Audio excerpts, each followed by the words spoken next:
YouTube, what did YouTube say what TV I am? Your boy, your man, Dre Day. I need to stop saying boy, but I'm your host, Dre Day. And today, I have a video from Mr. Larry Elder. The title is Larry Elder Schools Woke Liberals. I haven't seen the video yet, but let's check it out and see what he has to say. Woke liberals are making race relations worse. The good news is, have you noticed that race relations comes down to this? How black people feel about white people and how white people feel about how black people feel about white people. I was in the Phoenix airport the other day, walking through, this is real early in the morning, I had a couple hours to kill, and a young white man came walking towards me wearing a black t-shirt with white lettering that read, "Protect Black Women." Now both of us were wearing a mask, but I couldn't help it. I went up to him and I said, "Excuse me, may I ask you something? How is it that black women are not protected?" He seemed a little taken aback at first, and then he said, "Well, in every way." I said, "In what way?" He said, "In every way." I said, "Well, if it's in every way, it should be easy for you to tell me one way black women aren't protected." And he said, "Well, they're not paid the same." I said, "They're not paid the same as white women?" He said, "Yeah." I said, "For doing the same work?" He said, "Yeah." I said, "Why does any white woman have a job?" He said, "What do you mean?" I said, "If I'm an employer and I have white women and I can hire black women for less money and they'll be equally productive, why wouldn't I fire all the white women and hire just black women?" From a business standpoint, he has a point. And he went, "Well, that would be illegal." I said, "Since the 60s, it's been illegal to pay somebody unequally for the same work." I said, "What you're saying is just not true." The Department of Labor did a study on this, and when you compare apples to apples, women versus men who have the same educational background, same work experience, there's virtually no difference in their income. In fact, young women out-earn young men in almost every major city. And he started walking away, and he said, "I really don't want to have this conversation right now." I said, "Maybe next time, a different t-shirt." I asked the man for some evidence. Where was it? If the defense wishes, he may question the witness and bring out his side of the case. No questions. What the hell is systemic racism? And if it's so obvious, so widespread, so pervasive, how come nobody seems to be able to come up with any proof? Remember Cedric Richmond, the black congressman who told AG Bill Barr he was engaged in systematic racism? Attorney General Barr, you started your testimony with eloquent words about the life and legacy of John Lewis, fighting systematic racism, voter intimidation, civil rights. The one thing that you have in common with your two predecessors, both Attorney General Sessions and Attorney General Whitaker, is that when you all came here and brought your top staff, you brought no black people. That, sir, is systematic racism. That is exactly what John Lewis spent his life fighting. And so I would just suggest that actions speak louder than words, and you really should keep the name of the Honorable John Lewis out of the Department of Justice's mouth. Well, Harvey Levin of TMZ and I had a pretty feisty conversation in which he argued that President Trump was essentially being racist for not recognizing systemic racism. The conversation started out okay, but it went south pretty fast.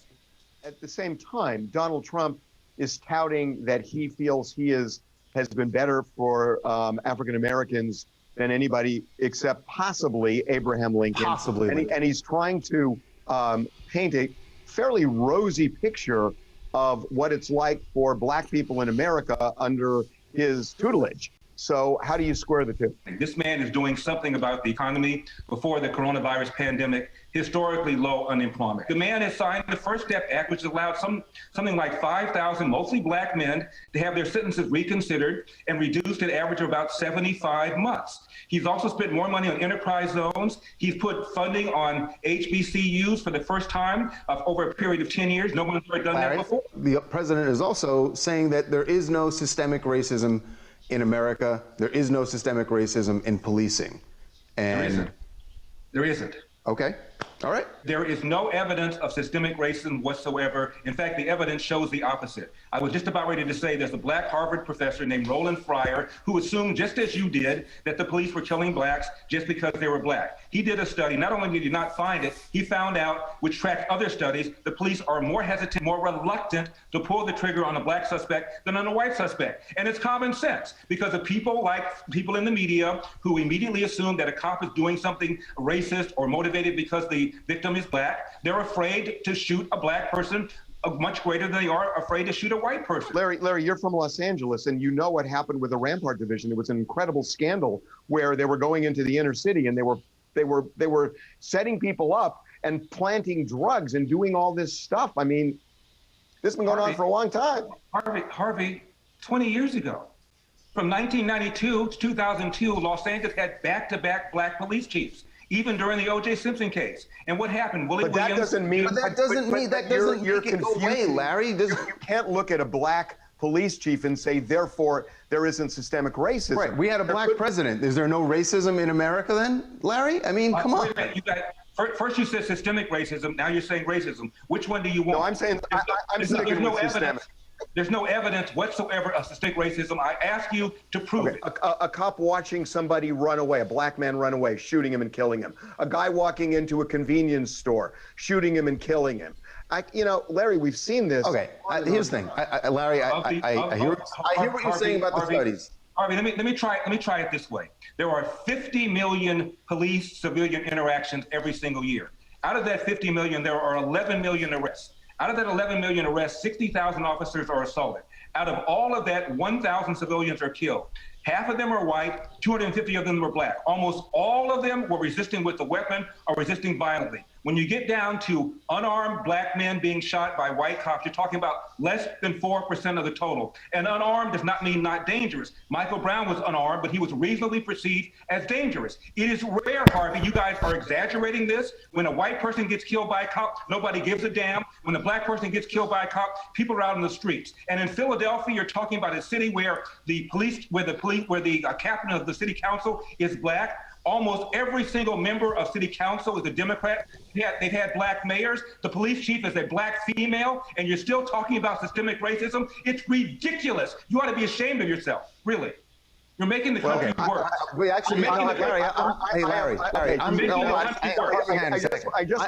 to be very clear about something. Hold on, Charles. I sleep just fine at night, and maybe you do too, and that's fine. So we're going to disagree on this. Maybe you should be. Maybe you should be, Larry, because there is a problem in this country. There is a problem in this country, and you are relying on statistics, and you are not looking at humanity, Larry. It's called facts. Did he really say you are relying on statistics, not looking at humanity? You are relying on statistics, and you are not looking at humanity, It's called Larry. facts. He sure did. Oh, the humanity. Democrats are really, really big on humanity, you know. Living with the knowledge that no matter how hard we try, how much good we do in the world, there will be far too many who will never see our humanity. But when Trump reached out to blacks, humanity to humanity, what happened? It was a bunch of mediocre Negroes being dragged in front of TV as a photo op for Donald Trump's exploitative campaign against black people. And when a congressman brought during a hearing a black female employee of Donald Trump to show that Donald Trump was not racist, he was accused of bringing a prop. And when Kanye West was invited to the Oval Office and went and embraced and supported President Trump, Don Lemon called him a minstrel show. I have no animosity for Kanye West. I'm just going to be honest, and I may get in a lot of trouble for it. I actually feel bad for him. What I saw was a minstrel show today.